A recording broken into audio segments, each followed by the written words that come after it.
Hello and welcome to We Got a podcast about Dragon Ball from A to Z. From Earth to Namek to Sadala, we cover it all. My name is Randy. And I'm the Blue Blur Doug. The Blue Blur? Is it just because you're wearing a blue shirt? A little bit of that, a little bit because of TV controversy I've had recently. Well, we'll talk about that in a sec, but just to finish, we're the world's strongest under the heavens duo here every other week to talk your ear off about fights, goofs, and everything else in the Dragon Ball cosmos. Doug, what's up with your blue TV? First of all, it is blue. Everyone, I have this It's extremely blue. I had this TV that I've had for like 5 years. It was a hand-me-down from my mother. She got it at a discount price because she had a friend that worked at Best Buy at the time. And then like I had a TV that was 10 years old that was really good, but then I wanted to upgrade because my mom's had like a USB drive in it, and I wanted to add those cool lights that you add behind the TV to get that glow effect. So I'm like, Mom, I'll trade you, and like I got that, and then like years down the line, I think it started like degrading in quality, and then I had people over, and they're like, "Is it blue? It's blue?" And I'm like, "I don't see it." I don't see color. I don't see, I don't see color like that. So, still to this day, I'm telling you, when I took a picture of my TV on my phone, I could see how badly blue it was. But looking at the actual TV in person, it didn't match what was on my phone. You know what I mean? Right. So it was really, really weird. But I definitely have something wrong with my eyes, though, because my friends see it more than I do. I'm still like, it's passable. I see it at a 10% blue, whereas my friends see it at like an 80 or 90% blue. Yeah, because if it looked anything like the photos that you were posting on Twitter, you'd definitely be able to notice that the Broly screenshot side by side. Yeah. And I just thought of something with my camera because I usually take pictures on my screen sometimes. Like I play Genshin Impact, and there's a lot of stats in that game. So I take pictures so that when I change their artifacts, I can go back and compare all that kind of shit. And I'm like, oh, that's odd. It's kind of blue when I take a picture, but whatever. And then so I'm just like that. Maybe that's just what cameras do to TVs in general. But nah, after taking a picture of the new TV that I just got, I set that up, and like the colors are crisp and what they should be. Right. I'm like, wow, what was I dealing with? This is night and day. But I'm just glad to have a new 4K TV for 4K TV for the first time. I have one now. It's exciting to do that upgrade. I think I just got one. I think now 2 years ago, and it was also like a hand me down. Like I complained that I didn't have a 4K one yet, and my dad was like, well, I'm going to buy myself a new TV, and then you can have this other 4K one that I have. So it was his excuses to buy new TVs for himself. Yeah. And he had a problem with that. Like, there was a new TV every like 4 months. I'm like, dude, chill. Oh, Jesus. It's hard. Like, what do you even do with your old TVs? Like, I thought it'd be easy. You take it to a Best Buy or something, but I don't think you could even do that. I think they don't do that anymore or whatever. Well, you got to find like some dump where you can actually dispose of it safely. I know I got rid of my previous PC at a Best Buy last spring, and I just had to bring it, and they're like, yeah, put it over there in the recycling area. So I would assume. I think they do, but I think they charge you now. I'm like, screw that. I'm not going to pay to get my TV out of here. But the environment, Doug, what are you going to... Well, no, I mean, they still have the recycling spots, but they're so far in between. Like, it's like 50 miles from where I am now. So it's like, I'll eventually go there to do it, but...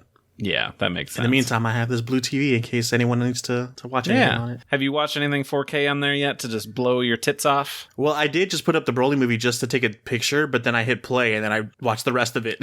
Like just sitting there watching, like, this movie is amazing in general, and watching it on this 4K TV is just blowing me away. It was amazing. But did you have anything 4K to watch, like, you know, pay for like 4K Netflix or anything that you were like, let's check this out, or a YouTube video? By the time I got the TV set up and everything, and like handling crowd control on Twitter, I didn't have much time to mess with it. Like, I watched stuff, and like I hooked up. It claims to do 120 hertz and like 60 hertz depending on what thing I have plugged into it, because it's the max. I had my PC hooked up wrong to it. Like, I had an HDMI port plugged in where it just maxed out at 30 hertz. So I had to like mess with that all night, and then I finally got it done. And gotcha. Yeah. And like I guess I need to get a different cable for a different HDMI, because it doesn't look as good as if I just do Netflix from the TV itself. Like I have it attached to my PC as a third monitor and do Netflix through there. It doesn't look as good as if I just do Netflix natively from the TV's apps. Yeah, because they got new cables and everything to work better for stuff. It's confusing as heck, but yeah. More money, more 4K problems. But yeah, at least now I have the option to have those upgrades, so I'm happy. Exactly. Well, congratulations. It's definitely nice to upgrade. It's been a long time coming. Oh, yeah. How about you, man? What's going on with your life? Oh, not too much. I was putting together the doc, and I'm like, what else have I done? I beat Castlevania Circle of the Moon for the Game Boy Advance for the first time yesterday. Ooh. It's you beat Chrono Trigger yet? No. I did play more of that today, though. I did. That game is so good, man. It's good. I just got back to the present for the first time. So, ooh. I mean, it's only like an hour and a half in. That's early in game, yeah. But Castlevania, that was very exciting because I didn't own it for the Game Boy Advance when it came out, but a buddy of mine did, and he lent it to me after he had cleared it like 4 times, because every time you beat it, you unlock a new mode. So he had probably like on his 4th playthrough. And then he lent it to me, and I was playing it, and then I just like left it on top of like a record player. And then when I went to go pick it up another time to play it, all of the data was just gone. Like, no saves. Oh, no. So I didn't want to play it again because I was like 70% of the way through. I'm like, screw this. I don't want to do this again. Yeah, so bummed out. So here we are, 20 years later. I beat it. So you finally did it. You finally have enough time as an adult to take care of it. Yeah, it only took like 7-8 hours to get through, so it wasn't that big of a deal. But no, that's a small commitment. Yeah. So I did that, and yeah, otherwise nothing too crazy. Still just watching anime and playing some other junk and hell yeah. That. Speaking of which, what anime did we watch? Oh yeah, so we're here to talk about a very specific thing. Remember last week we talked about I screwed it up last time, episode 64. Did you? Yeah, when I put out the episode title and stuff, I told people we were watching episode 65. Fake Dragon Ball fan. But that's because we were doing podcast episode 35, so then I had 5 on the brain. Here come the excuses. That's right. Okay, well. For shame. Well, at least you're not as bad as Mike, who doesn't know World Tournament numbers, so. Yikes. Just going to call him out right here on blast. In case he's listening. What's up, man? Right. What's up, dude? So we watched a new episode this time for our go-to favorites, and we did episode 120 of Z. This was one of my go-to favorites. Mm-hmm. So some basic info to get out of the way before we jump into it. This episode originally aired December 11th, 1991. Animation supervised by Katsuyoshi Nakatsuru. Big guy in Dragon Ball art. Great guy. Character designs for GT and everything else. Like, he did the Bardock character designs and everything else. Like, dude's a legend. I didn't know that. Yeah, there's an interview out there from back in the early 90s where Toriyama talked about Nakatsuru, where he would look at a drawing and be like, now, did I draw that or did Nakatsuru draw that? 'Cause I can't tell the difference. I remember that. Yeah, that's fun. So, key animators also on this episode, of course, Katsuyoshi Nakatsuru. We got Naoki Miyahara, Takio Ide, Akira Inagami, Tetsuya Numako, Chikako Uesugi, and Kuniko Iwagami. Man, it takes a village. Right, yeah. 7 dang people drew 20 minutes of stuff. This had only 1 chapter that it adapted for this. It's not even the whole chapter. It's pages 3 and onward of chapter 331, The Mysterious Boy. They milked the hell out of it. Well, it's a great part to milk. Oh, yeah, absolutely. There's a lot of fluff in there. Like, most of the fight didn't happen in the manga, but that's fine. I like this version of things better. Doug, can you tell us what happened in this episode? Yes, it is the good old Trunks, one of the good old Trunks episodes. Mm-hmm. The boy tells Frieza that he also knows that you came here to die, and defeats Frieza's underlings one after the other. Furthermore, the boy declares that Goku is not the only Super Saiyan, and becomes one himself. Seeing all this from the distance, Vegeta is angered at this boy's existence. As usual, Vegeta, seeing in the form of a Super Saiyan, Frieza is reminded of his battle with Goku and becomes furious. He attacks with 10 times the energy that wiped out Planet Namek, but the boy stops it and cuts Frieza in half in a single slice. Damn, that sounds intense. It's so awesome. What a great episode. Exactly, and that's why I chose it. It's one of my favorites. I love this one. Mostly because, it's just got a really great atmosphere, a lot of really great musical moments, mostly because of one insert song. The music, dude, yes. Oh, man. The do-do-do-do-do-do-do-do. Oh yeah, we will talk about some Battle Point Unlimited. We'll talk about some Battle Point Unlimited when we get to it. But I got some notes. You ready to go through my notes point by point for this episode? My first note is just 4 letters, all uppercase. Papa. Oh, how Freeza calls. See, I've just been watching Stranger Things, the new season that just came out. And I'm like, Papa. That's all Papa in there. Oh, there's Papa. Yeah, totally. Good old King Cold himself. Just Freeza, who is this, galaxy-renowned tyrant, just calls his dad he's got Papa. A daddy. Yeah, Even he's got a daddy, you don't think about that when you think of villains. You're like, oh, the father, and then... Right. What is he? Some people's kids, and it's like, oh, he's also a piece of shit, his dad. Yeah. But it's funny to have this character... Just not like Otosan, not like father. It's Papa. Right, Papa. Like there's some affection in there, and I love that. Yeah, like they had an actual like father-son relationship, and like grew up together, and like Papa took him to the park, and he got made fun of by the other aliens, so he became evil. Mm-hmm. Frieza, this whole beginning part is just so full of himself. He's just like, oh, you're nothing compared to me, and oh, at least you know about me, but I guess you haven't heard exactly how terrifying I can be. But if I was in Frieza's position, I would too. Yeah, absolutely. But then Trunks just keeps one-upping him as like, oh no, you came here to die.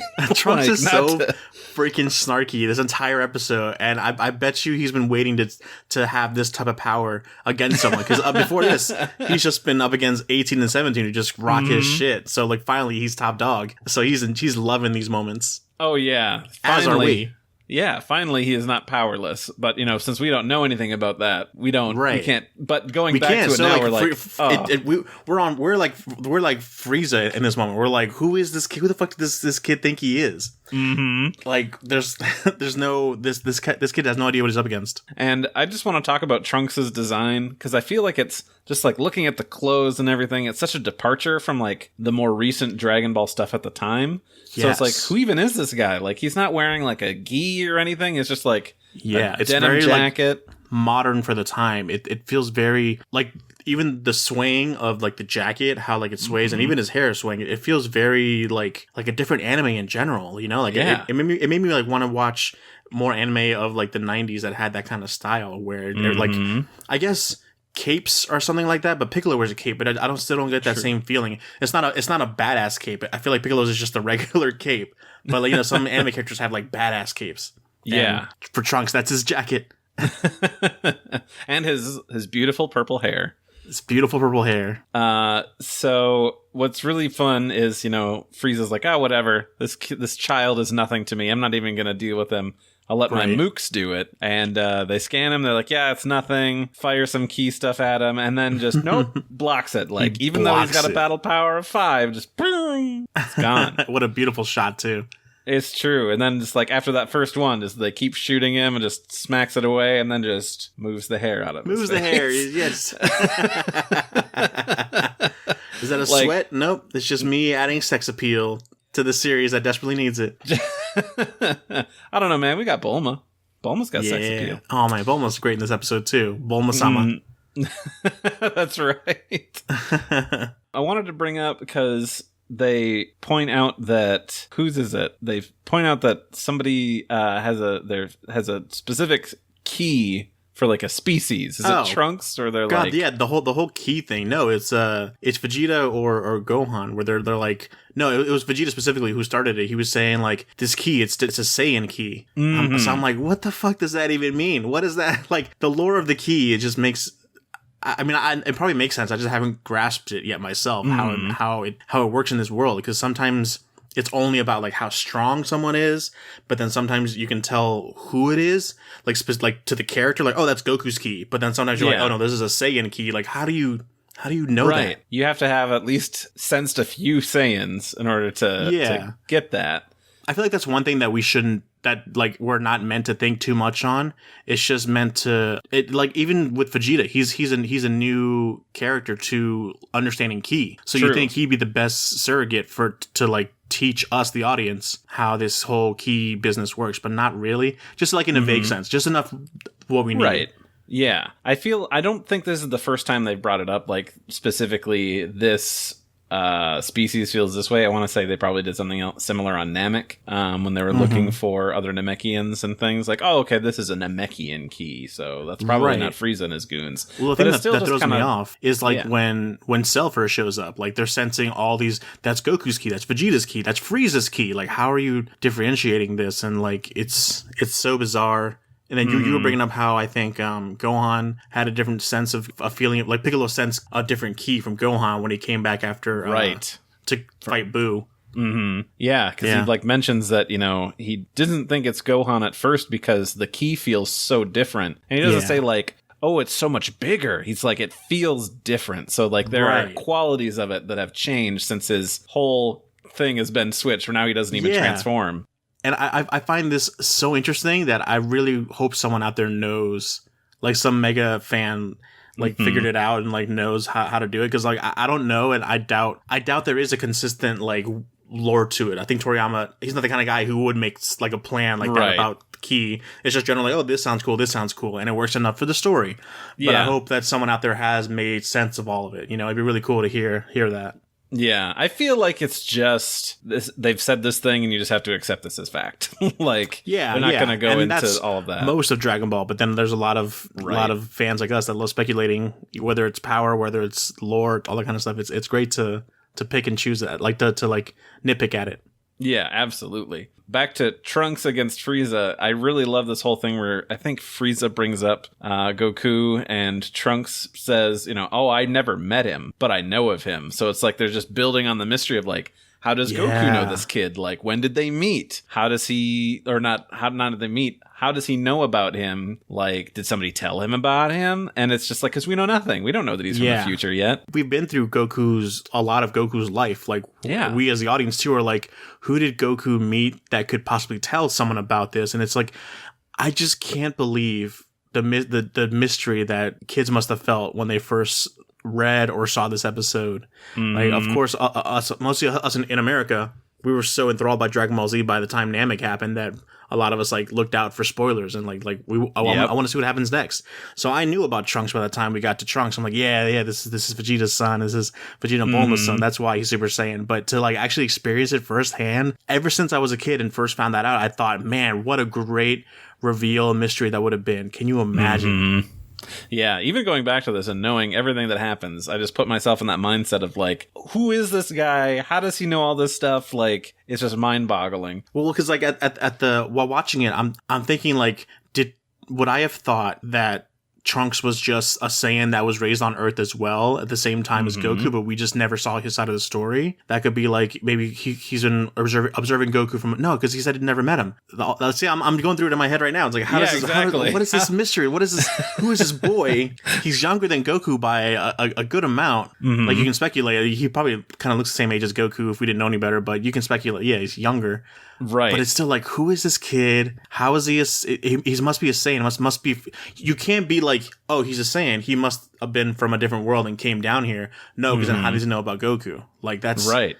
A lot of things that he's saying is like, who is this guy? It's fantastic. And then he throws another wrench into everything by saying there is another Super Saiyan and he's right here. And he's right here. Like, you had brought up, is he going to point out Gohan? Like, he can do it now. Like, what? No. Yeah. Because he's saying, like, it's right here. And he doesn't point at himself. He's just a general, like, there's another one right here. And, you know, in anime, that kind of, like, sounds like you could be saying here in general. So, like, he might, like, point in the distance to, like, where Gohan and Vegeta currently are. And, like, one of them are going to be revealed to be this Super Saiyan. You're going to find out Gohan is a Super Saiyan or something like that. But that is much lamer than the actual reveal that we got. So I'm glad it didn't go that route. But still, as a kid, you would think that, right? Because you're having so many thoughts in your head. What could he possibly mean? Like, is the character, is him, this purple hair guy, going to be a Saiyan? It's so weird. And then he just starts powering up. And then, of course, we got... God. And then a commercial break. What a perfect time for commercial break. My mind would have been fucking swirling, man. Like, what is happening? Man, I wish if Men in Black was real and they had that little memory eraser thingy, I would blast my face every time I watch this episode and just like, oh my God, what? Oh, man. I'm just thinking commercial break, our minds boggling, like, what is going to happen? And then, of course, in America, we would just get a commercial for like Fruit by the Foot and we're like, oh yeah, I gotta go have sugar right now. And then you go and Have some sugar. Burger King, get your Dragon Ball Z toys now. Oh, yeah. Oh, my, speaking of Burger King, did you buy these episodes? Like, you had to buy a Burger King meal to get the VHS episode that had, like, 2 of the Trunks episodes in them. Oh, yeah, because this it was would have something been funky like that. It was so weird. I remember when I was collecting, I had to do something like that. But the Burger King promotion ended years before I started collecting, so I was like, was this the only way to get it? But I think it was only the VHS. Luckily, yeah. Of course, they did a home release that you could just buy. But yeah, I think there was some promotion thing for something like that. If you know what it is, somebody out there, shout at us. It's like the Lost episodes where you had to go through Burger King to get the Lost episodes. Oh man, back in the day, we had to trudge through the Burger King wars just to get our Dragon Ball Burger fix. King wars. You helped my father during the Burger King wars. You're my only hope. So we're back from a commercial break. Powering up, we get a insert song, Battle Points Unlimited, which is so dang good and so different from everything. Very. And then his hair turns yellow and glows. We're like, oh fuck, he is another Super Saiyan. Best transformations in the... Well, I guess a lot of transformations are great, but this is definitely one of the better transformations, like reveals. Man. I mean... The screaming and powering up, and then the rocks lift, and then the dead bodies lift.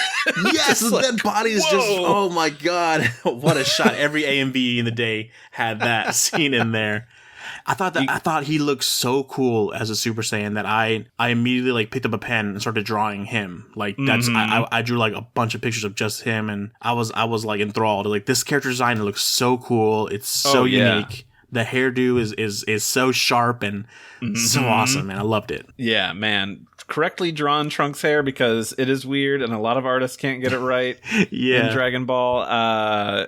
It's just chef's kiss whenever it looks good. I'm glad they took their A-team for this episode, you know. That could have made or broke him, you know. Like, this is the reveal. And then seeing this new form, Freeza very clearly has PTSD, because he's like, those eyes, and he just flashes back to Namek of Goku stomping him, his pride and his psyche at this point. And then just retaliates immediately by blasting him in the face, and then like Trunks does this little wind back thing, like it looks like he didn't expect that, and it's a huge explosion, and it's like, oh, he's dead, it's fine, and Frieza's like, oh, that didn't take much, and then like the smoke moves away, and Trunks is just standing there in the fire, and he's like, you shouldn't have rationed your power on me. Trunks is so snarky, man. I love it. He's got attitude, man. I think that's also what like attracts us to him, is like, he's just like so much attitude with that. It's so awesome. Bums me out, because then later he's just a worrywart and a sad sack the whole time. He's like, guys, we can't do it. They're too strong. That's what I mean. He gets put back in his place. That's why he has so much his Saiyan pride poked out during this time.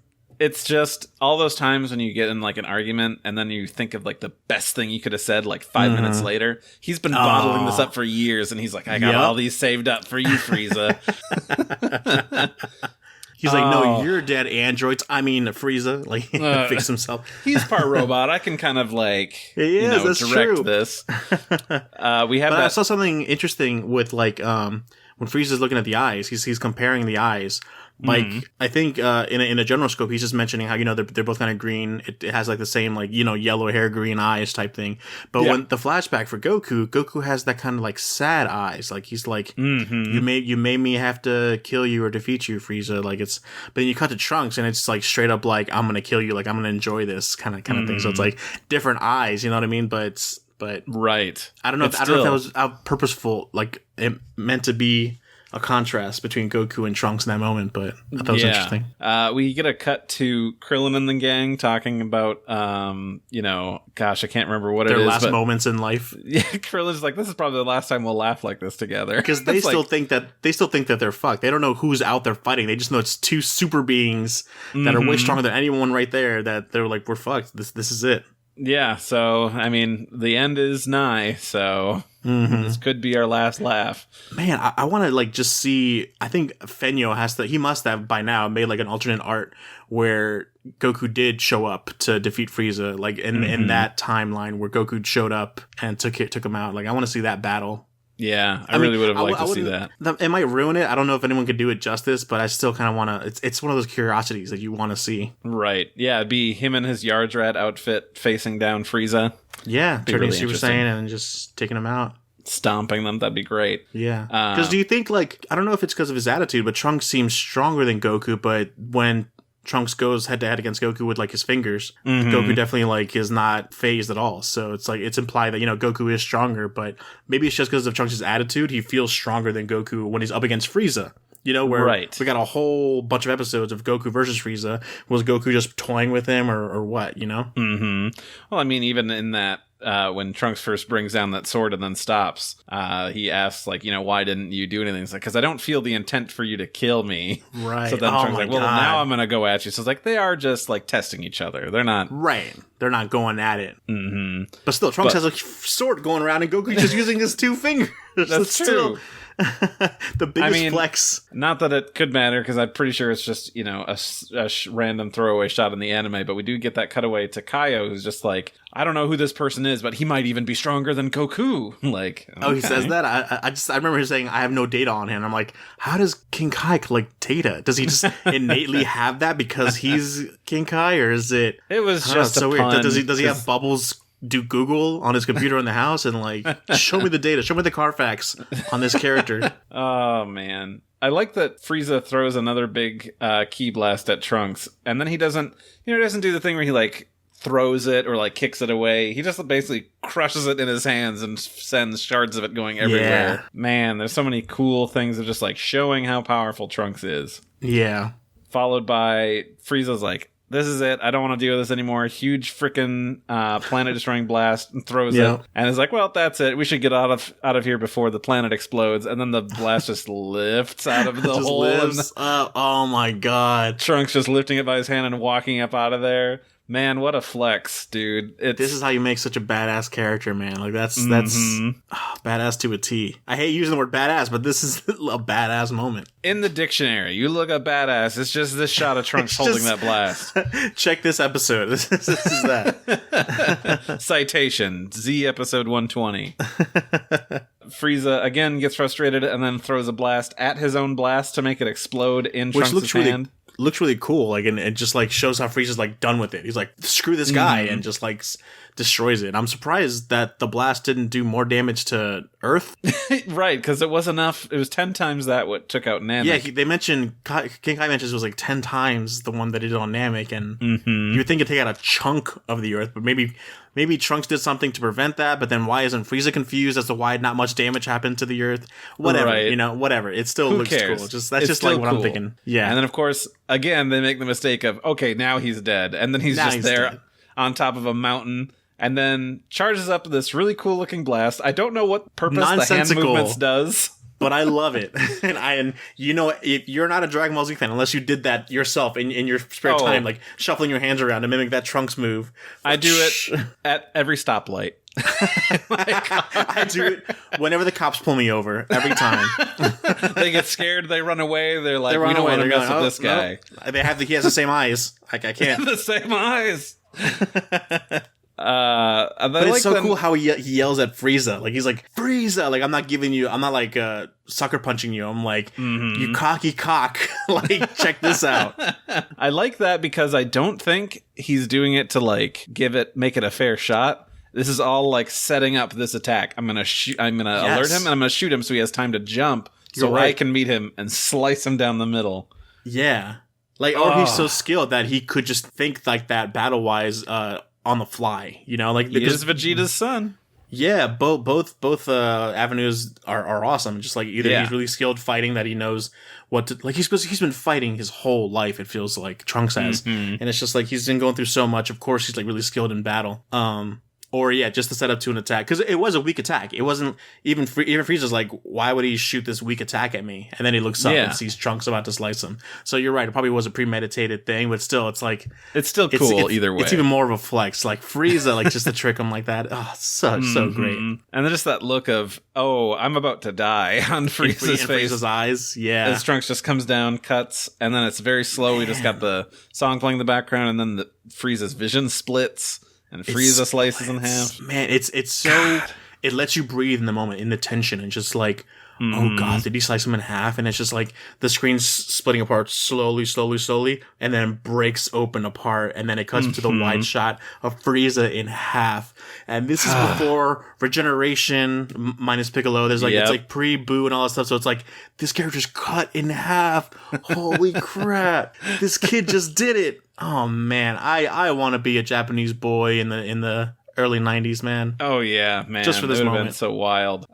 But was it a good episode? Because it was my pick. So what do you think? Do you like this episode? No, this is definitely one of my go-to episodes. I think just the Trunks arc in general is one of my go-to arcs. Like I would start from when like Freezer first arrives to when Trunks leaves. Like those episodes, just like those are good. Trunks as a character is so endearing, and it is kind of weird how he does become like the what how did you describe him later call on him in the series? A worrywart and a sad sack. That's what it is. Yeah, I mean, but it makes sense that he has to be that character because he knows what the major threat is, and everyone else is like, this no big deal. So he has to be that character. He kind of takes on the Supreme Kai character. Well, I mean, Supreme Kai takes on the Trunks character, but you know what I mean? Like, they have the same personality. We're like, no, these characters are badass. Are bad. Right. I mean, we should watch another episode right after this to juxtapose it for Trunks. This episode, followed by the one where he is fighting Cell before the Cell games, where he's starting to lose, and he powers down, and he's like, I give up, just kill me. Yeah, I'm done. Just end my life. Yeah. Wow. Like, it's a big difference. It's a big shift. Well, I mean, that's like the world he grew up in too. Like, it's just like this is true. All I can do. That's I gave it my all, and yeah, it's what a fascinating series, man. Right? This is why we love it. There's just so much to talk about and so much cool stuff. Yeah. Well, let's take a quick break, and we've got some more stuff to chit-chat about. Sounds good.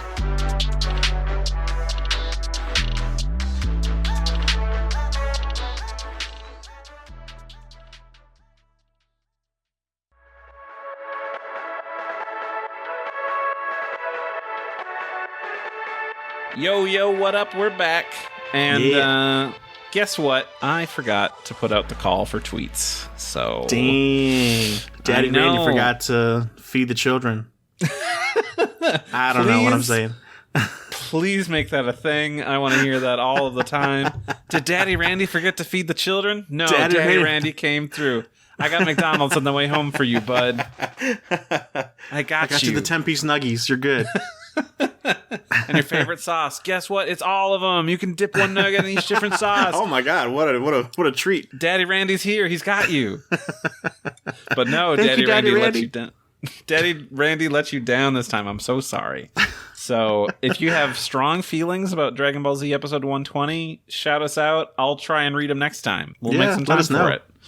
But we do have trivia, which I know Doug loves. Ooh, I absolutely, yes, I do love it. Okay, well, I've got 3 questions for you. It doesn't embarrass me at all whenever I get every single question you have wrong. I have confidence you'll do well on this one. It's not. Thanks, I don't think I went too crazy on it. Okay. So is answer 1 Vegeta and Bulma's kid? Is that the trivia? Who is Vegeta? You can't stop me. I'm the Dragon Ball Z wizard, Randy. I mean, Daddy. Come on, bring me a harder question. Let me hear it. Okay. All right. Fine. Question number 2. But it's actually question number 1. When was the first time we see someone willfully and knowingly transform into a Super Saiyan? Willingly. Yes. What?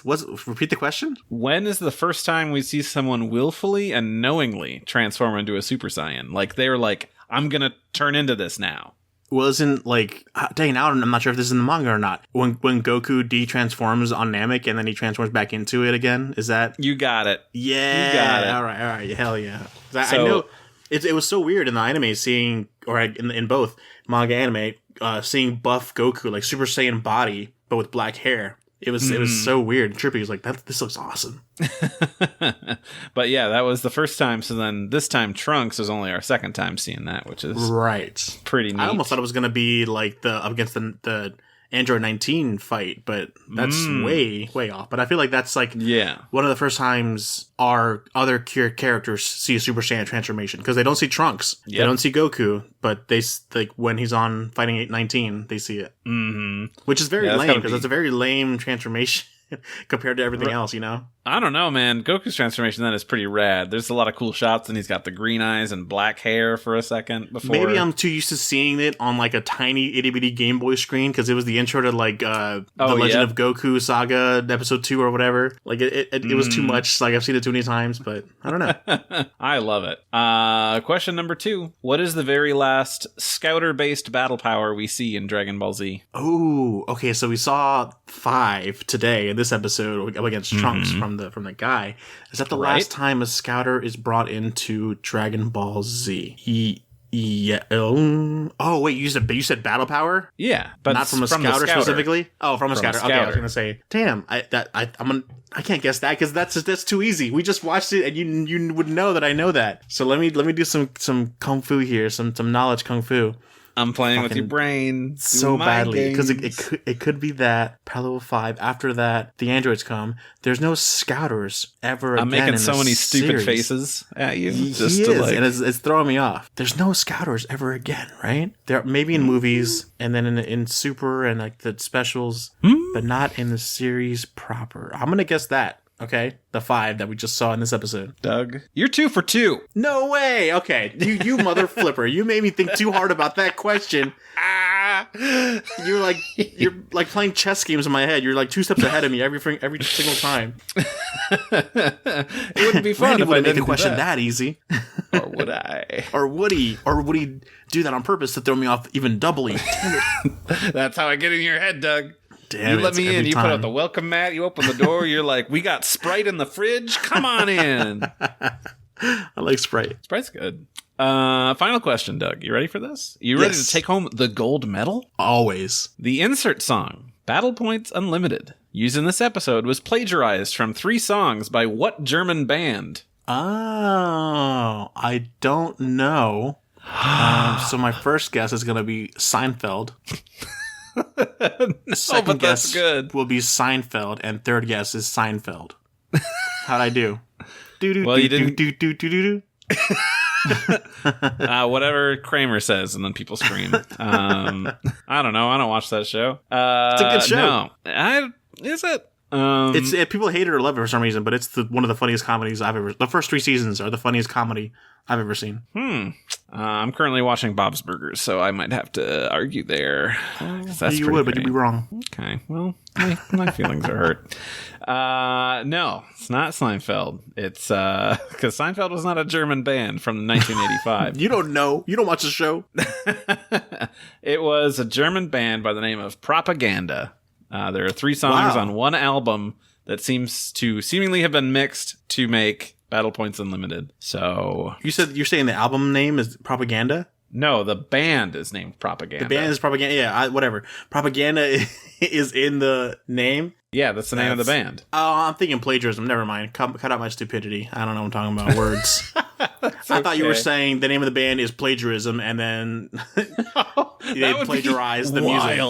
The irony in that would be amazing. That would be so good. But no, it's Propaganda. They had 3 songs in one album, and it seemingly Kenji Yamamoto took those, remixed it, and he does a good job of remixing them. He does. Not good enough to dodge plagiarism, but not good enough to give them a call and be like, yo, what's up? Can I use these? Right. What do you think? Aren't I guess laws aren't different in Japan, but I feel like copyright. Okay, plagiarism is one thing. Get you. Yeah, plagiarism is one thing. But I think copyright is more lenient in at least in like the K-dramas and J-drama shows that I watch. Like they just use whatever song they want from America or anywhere, and just like there's no worry. Whereas in America, you'd have to go through so many hoops just to put the song into your show. You know, I think. They might actually just be paying for the license, and it might just be a different, cheaper fee when you're in a different country. I'm not entirely sure how it all works. I don't know. All I know is that I heard in the show, in the K-drama or J-drama Hanakimi, they played Avril Lavigne's "Hey, you, I can be your girlfriend." So I don't know how they got away with that. I mean, the live-action Death Note movies used Red Hot Chili Peppers for all the ending themes. Yeah. Wow. I mean, but that was like, they had, of course, gotten permission for shit like that. Intentional. Yeah.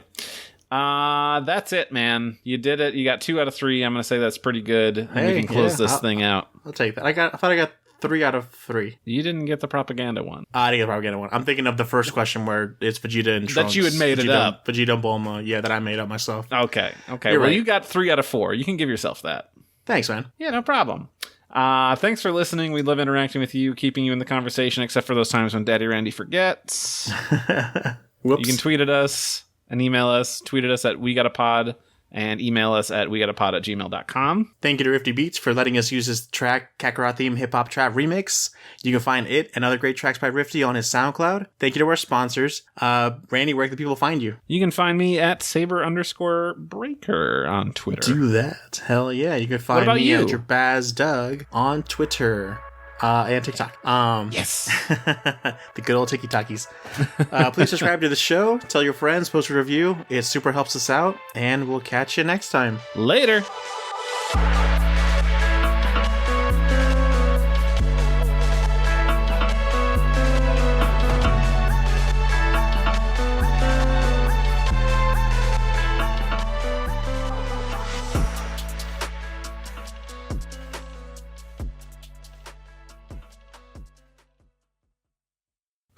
Take a breath. Take a sip of my McDonald's not sponsored drink. What do you get to drink? I usually go for Dr. Pepper or Sprite or Coke. I'm not a root beer Coke. guy. McDonald's Coke is definitely actually different than regular Coke, and it's You think so good. I think actually, yeah. I think you might be right now that you mention it. Mm-hmm. Yeah, Even their I usually Diet go for Coke Dr. is Pepper. intensely good. I could never do diet, man. I don't understand. Oh, my fridge is full of Diet caffeine-free Coke right now. You might as well be as bad as a vegetarian or vegan to me when you say that. Chicken isn't vegan? Chicken is a vegan. Yeah. Oh, God. I want to make that a sound on my phone. Just, yeah. When we meet, in person, we have to recreate that scene. We I don't think I do. can jump anywhere near as high, but that also might make it funnier. And we also have to beat up a vegan before we do it. We gotta find one. I mean, just for authenticity's sake, we have to. We'll be like, you get it, right? He's You like, get it. "Yeah, You I have- get it. You have vegan power, so you can take this. But you understand. You understand what we're doing, and you're like, for the bit, yeah, I'll let it happen. So basically, he's just better than everyone. So basically, he's just better than everyone. So basically, he's just better than everyone. So basically, he's just